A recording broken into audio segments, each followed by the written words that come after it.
Hello, everyone, and welcome to our weekly high school sports chat on the dpost.com. My name is Justin Jackson, our host, and we are here with Sean Manning, our high school sports writer with the dpost.com.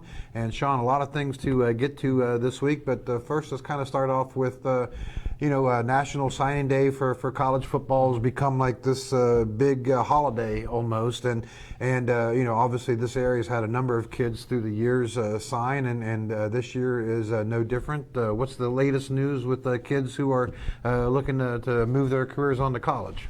Well, one of the biggest news, Justin, is that Clay Patel star Jared Hockenberry is going to be headed to Marshall as a invited walk-on.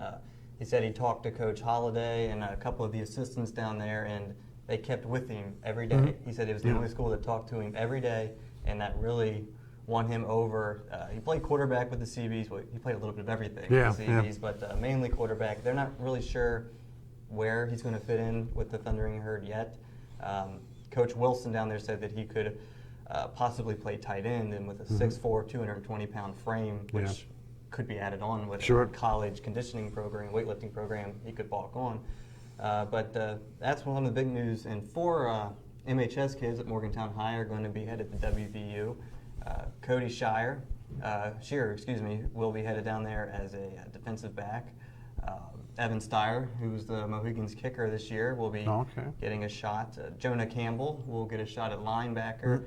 And Kyle Poland, WVU lost a commitment for a kid out in California as a long snapper, so Kyle Poland will be going there to try and get a shot as with the Mountaineers at long snapper. But those are the Division I kids that will be getting a shot at at the in-state schools, and there will be more that will be announcing their decision next Wednesday, signing day, as you mentioned before. Yeah, absolutely, something to keep an eye on. Let's kind of switch our attention to basketball here, and I guess we'll start with girls basketball. Morgantown High defending two-time state champions, and well on their way maybe for a third title, ranked number one in the state, and a big game, crosstown game with University High coming up. How do you see that game shaping out, and how do the matchups look? Well, they had played previously this year, and Morgantown blew out University, as what many expected. And I think tomorrow might be a little bit of the same, but this time it's on University's home court. And they're a very young and inexperienced team. They only have two seniors, and Morgan Ikubo and Greta Phillips. And they said that they would do anything to knock off Morgantown High, a team that's just become a powerhouse and a team that they haven't beaten since they've been students. And, it's a big opportunity for the Hawks that have only won 4 games this year. They're 4-10. Morgantown's 13-0. But it's going to be a tall ladder to climb, that's for sure. One name people will sort of recognize. People who follow WVU men's basketball will obviously know forward Nathan Adrian. His younger sister plays on that Morgantown High girls team. What is her game like, and does she have potential to be a star on that team? She is absolutely tenacious. Nate's kind of taken that role of being the bruiser on a team, the enforcer for WVU, and Lydia's kind of started to do the same thing. Just plays extremely tough defense.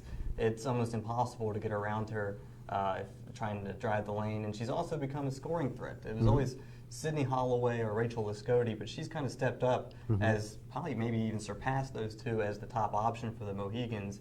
And that team is absolutely loaded. It's just another thing for them to go through their offense to get her the ball.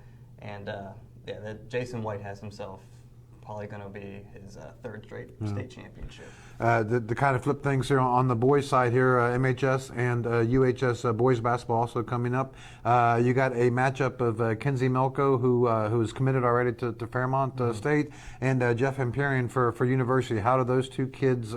What do they do for each of their teams, and what will it look like going up against each other? They're both by far the most athletic kids on their teams. Joe Schmidl said that Empyrean for UHS he can jump out of the building, and so can Kenzie Melko. I know I've mentioned that plenty of times, a human highlight reel. But Empyrean, he's going to have the task of trying to slow down Melko, who is the Mohegan's second leading scorer behind Stephen Solomon.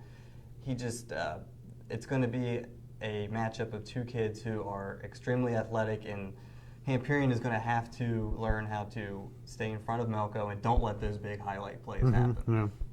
All right. Thank you very much, Sean. I appreciate your time, and continue to watch Dominion Post Sports Chats on high school sports with Sean.